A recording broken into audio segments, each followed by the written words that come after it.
We are ending 2023 and I barely podcasted. So we're picking this joint back up. I am back. And today we're talking about my favorite subject, which is dreaming. My name's Imani K. Brown, and I am a tattoo artist illustrator. That's what my ink shop does. Hey, fam, what's going on? Kawaii Creatives, Creative Misfits, gang, everybody. I hope everyone is well. Look, we are ending 2023 and I barely podcasted. So we're picking this joint back up. I am back. And today we're talking about my favorite subject, which is dreaming. In fact, I have a whole program named You May. And I have a You May methodology, which You May literally means dream in Japanese, by the way. So I have that. It's really, really cool. It's really, really fun. It's 4 steps to actually guide you to creating your bankable lifestyle, which is essentially your dream lifestyle. We're not here to talk about that right now, though. We're here to actually talk about dreaming. So around this time, people are dreaming of family. It's the end of the year. They're dreaming of holidays. We've already dreamed up spooky season. We've dreamed up the gifts that we're going to get and give, and we're going to shop on Black Friday, all of these things. And yet, I wonder how many people dream of who they're becoming within the next year, like who they want to actually become, what they need to do to shape themselves into that space, if they could actually feel their success, all of those good things. And I wonder that because I'm in a dreaming state right now where I'm really, I'm seeing and feeling my best self already, my future self. There's some work to still get there, but at the same time, I can feel it. Somebody asked me if I could see my future, if I could see my success. I can't actually see it, but I can feel it, and it feels fucking fantastic. And I think a lot of people should really take time, if you don't already, to actually dream, to actually feel yourself out, to feel what your success looks like, to feel about who you want to become, and to really like start to mold those things. A lot of times, if we start to just put them into our subconscious, I think, and just kind of forget about them, put the steps in place and all that good stuff, we can go from there. So this is an exercise I usually do for myself every year, generally around Kwanzaa. Kwanzaa is my jam. My whole name is Kwanzaa. It is not a front. Imani Kuumbania. Raha is not a Kwanzaa element, but it is Swahili, and Brown, I have just learned, is actually a very common Ghanaian last name, which is crazy. All this time, I thought Brown was like the most uninteresting part of my name. But again, I digress. But I do this to find the most, I find it more effective than trying to set a slew of goals that I may or may not stay on top of. I prefer an eagle's eye view and making it all an adventure. So here's a quick story about me and how I see all of these things as adventures, because I see entrepreneurship as an adventure. Every time I do a tattoo, it's an adventure to meet a new person and to actually serve them and see how we work well together is an adventure. So I grew up homeless, and we couldn't afford things like 64 boxes of crayons, which actually permeate my brand and my studio right now. In fact, I have right here, Crayola markers. And in the window behind me is a small shrine to Crayola with 2 boxes of 64 crayons. One of them is the multicultural collectible ones, and the other ones is the traditional 64. My first intros to 2 of the cultures that that permeate my life, French and Japanese culture, aside from Black, without me ever leaving the hood, happened and taught me about adventures.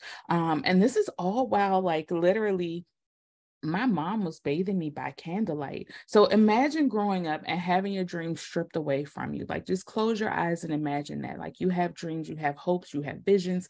Maybe you haven't started them yet, but they're just stripped away. They're nurtured out of you before you can even color them in with those 64 crayons. And now you have to find another way to make your heart's desires come true, because you're among the nation's capital's homeless population, and you're pretty much left for your dreams to wither and die. That would be the story of most people, a lot of people in DC. And I don't think it's just DC where those things happen. But I do find it strange that we have like a lot of marble here. We actually print money here.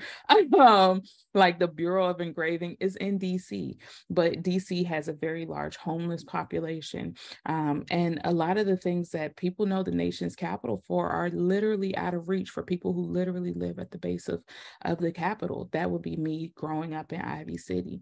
So yeah, I grew up homeless. That's the jam. But aside from being denied these 64 crayons, my brother, he's an audacious human, and he was my first dream lucid coach. But my mom is the one who taught me all about adventure. So I'm gonna put this in perspective. My mom taught me about adventure. My brother showed me how to apply it. So this is what my mom taught me: that life is always an adventure. She said that, she never said that life would get hard, but she did show me that it was going to test me. And she told me, what would keep me warm.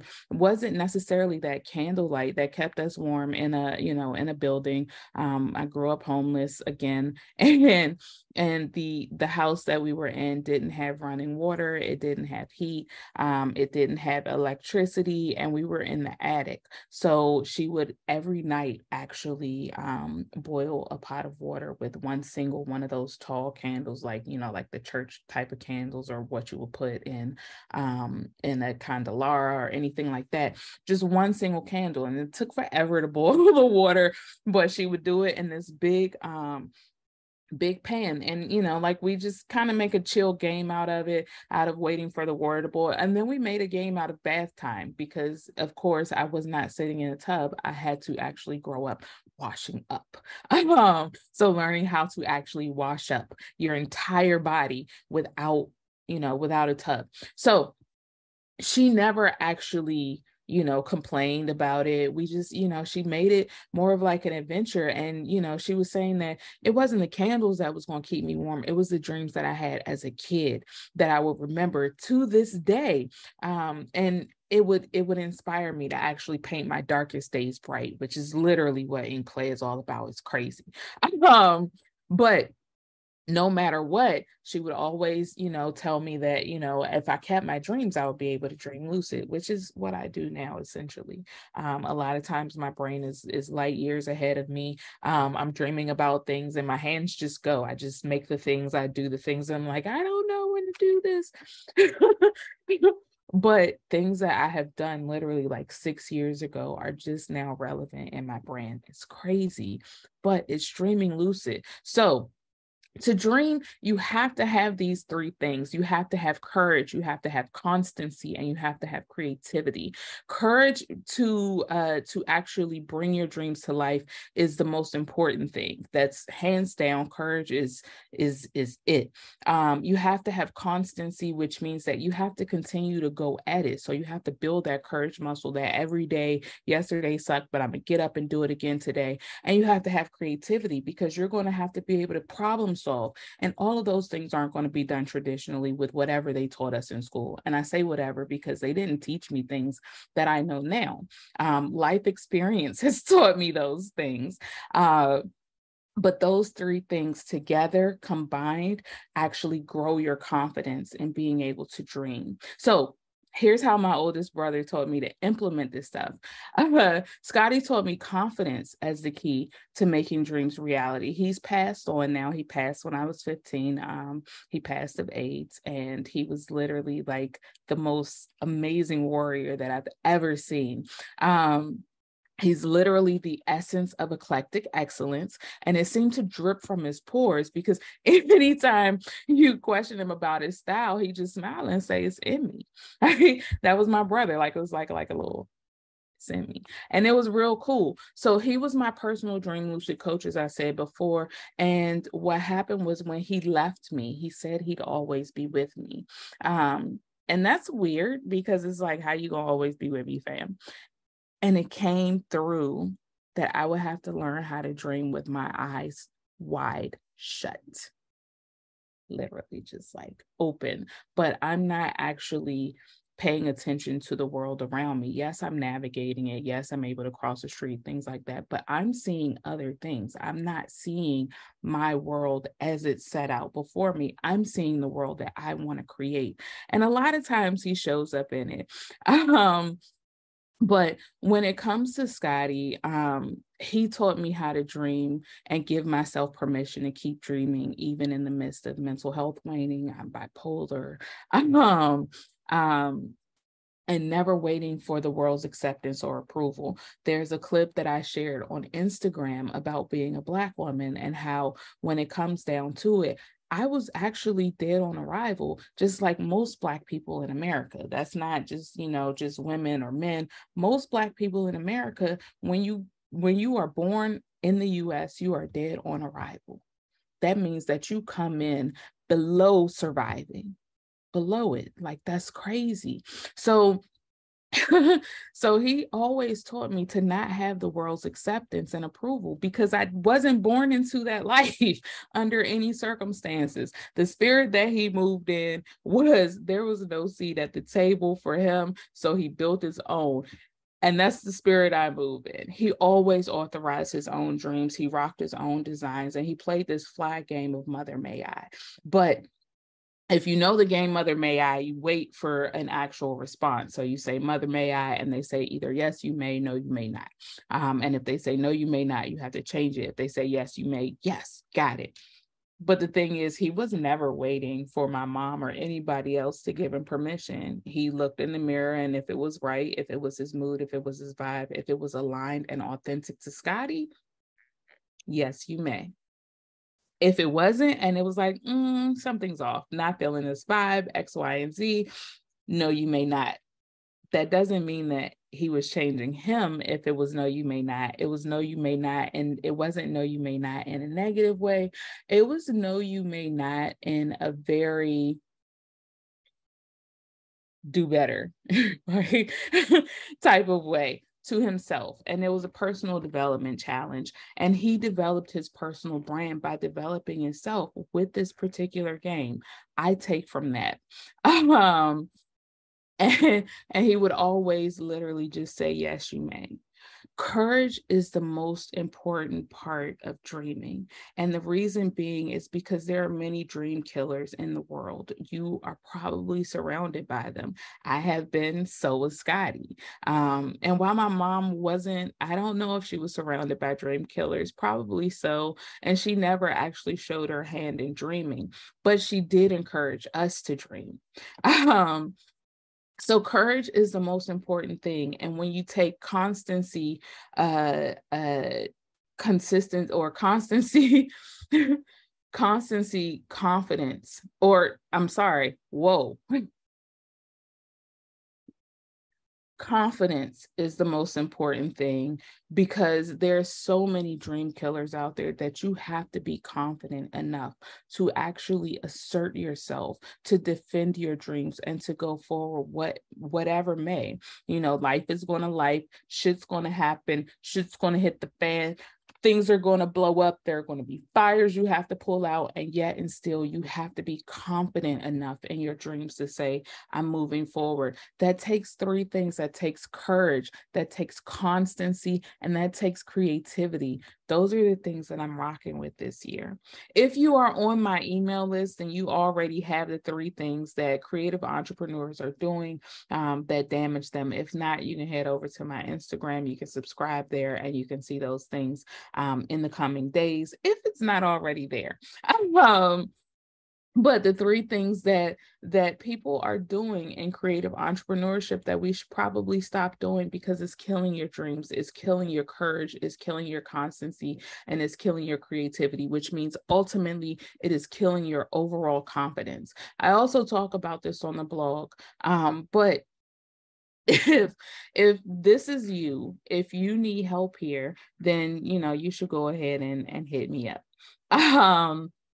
Anyway, these are my thoughts. These are things that I think are happening when it comes to dreams and dreams being killed, being nurtured out of our dreams, and things that we should get better at. So as we go into the next year, I do hope that you will consider getting better at this. Now, I'm going to go ahead and tell you about my my Shop Gal gang. Gang is an acronym for giving authenticity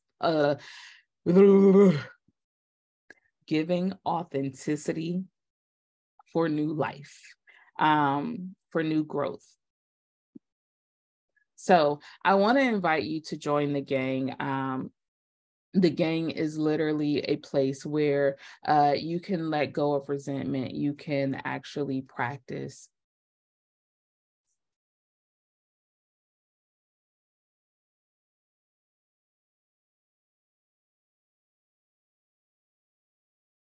So look, at the end of the day, we all need help with these things, and I'm here to help. I definitely want to help audacious creatives be able to live their best life, create their bankable lifestyle, and really call in the money so that they can afford the life that allows them to the creative freedom to do what they want to do. That's the journey I'm on. 2023, I'm looking back at everything that I've done amazing.